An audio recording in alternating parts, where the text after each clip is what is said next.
ကောင်းမှုပြုသောသူသည်ပိဿုပန်ဘဝ၌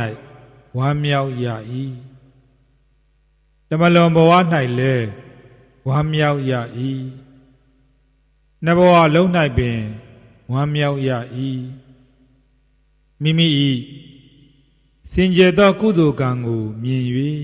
ဝမ်းမြောက်ရ၏ပို၍ဝမ်းမြောက်ရ၏အန္တပုရုဇဉ်ဖြစ်စေကလျာဏပုရုဇဉ်ဖြစ်စေကောင်းမှုကိုပြုတတ်ကြပါ၏တို့ရာတွင်အန္တပုရုဇဉ်သည်ကန္တာအမိကန္တာအဖဟုသောအတ္တဒိဋ္ဌိအမြင်ဖြင့်တန်တရားဒုက္ခကိုရရှိခံစားလို၍ပြုခြင်းဖြစ်၏ဤသည့်ကောင်းမှုကိုပင်ပြုသည်ဖြစ်စေထိုကောင်းမှု၌ငါကိုထည့်သွင်း၍ပြု၏ငါကိုထည့်သွင်းခြင်းသည်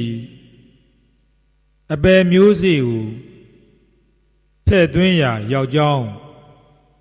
သူမသိထိုအခါအဝိဇ္ဇာပစ္စယသင်္ခါရဟူသောပဋိစ္စသမုပ္ပါအရာသူ၏ကံသည်အဝိဇ္ဇာကိုမြစ်ဖြားခံ၏အဝိဇ္ဇာကိုမြစ်ဖြားခံသဖြင့်တမမှုတဏှာသည်လာ၏ထို့နောက်ဆွဲလန်းမှုဥပါဒံလာ၏ထို့နောက်ကံလာ၏ထို့နောက်ဘဝလာ၏ဘဝလာလျင်ဇာတိလာ၏ထိုအခါသူ၏ဘဝသည်တန်တရားရေရင်ကြော၌အစုံမျောလေ၏ထို့ကြောင့်သူ၏ဘဝသည်ကံကိုမထိန်ချုပ်နိုင်သဖြင့်ကံပြစ်ချရာခံရ၏သူ၌မိမိဘဝအတွက်မိမိဆန္ဒရှိသည့်အတိုင်း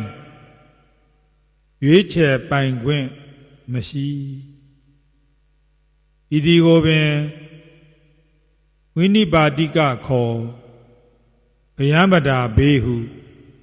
ဆိုရ၏ကလျာဏပုရုဇဉ်သည်ကဉာဏ်သာအမိဉာဏ်သာအဖဟုသောတမ္မာဒိဋ္ဌိအမြင်သည့်ဖြင့်တန်တရားဒုက္ခတဲ့အစာပေါင်းများစွာတာလွန်သောနိဗ္ဗာန်၏တန်တိဒုက္ခကိုမျက်မှောက်ပြုလို၍ကောင်းမှုကိုပြုခြင်းဖြစ်၏မြည်သည့်ကောင်းမှုကိုပင်ပြုသည်ဖြစ်စေထိုကောင်းမှု၌ငါထည့်သွင်းခြင်းမပြုရထိုအခါအဝိဇ္ဇာပစ္စယဝိဇ္ဇာဟူ၍အဝိဇ္ဇာကိုတတ်မိသင်္ခါရကိုပြု၏ထိုတို့ပြုကြဲကသူ၏ဘဝသည်အစုံပဋိစ္စသမုပ္ပါဒ်၌